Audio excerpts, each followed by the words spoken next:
Hey everyone, welcome back to another one of our UCAT videos.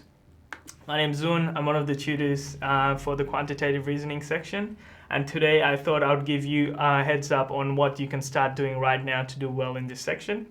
I would start revising things such as weighted means, area formulae, volume formulae as well. For all the different shapes, I would write it down in a piece of paper and stick it somewhere and just have a quick look at it every day. Ratios, so knowing what ratios actually mean. Fractions, more importantly, how to deal with fractions in an algebraic context, like when you divide something by a fraction, what happens, when are you allowed to flip the fraction, things like that.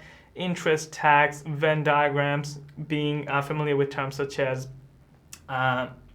exclusive, dependent, independent, percentages and proportions, and also speed, distance, and time. If you have your year 10 maths book lying around, it would have most of these topics. I would have a really good look at those, especially weighted means. If you haven't worked with weighted means before, the quantitative section love testing things such as your guesstimation skills for averages and weighting those averages. So that'll be a really good thing to look at now. So another thing you could do is focusing on, let me just move this out of here. Focusing on mental maths. It is, as I mentioned in another video, this is really important. You could jump on an online game or start working with your friends. You can start off with things such as just try to use the calculator the least. Just with your friends. You can start doing simple additions, multiplication, division, and see how accurate you can get, how close you can get to the real answer.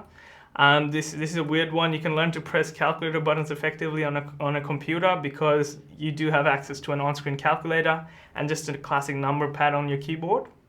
It'll be good for you to be familiar with, because you don't want to be wasting time, doing your one finger clicks on the day and wasting time because you only have 40 seconds.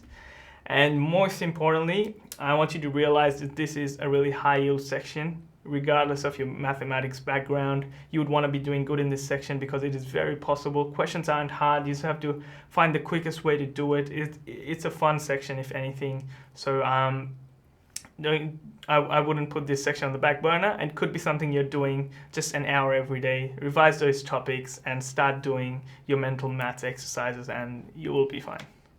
I will see you in another video.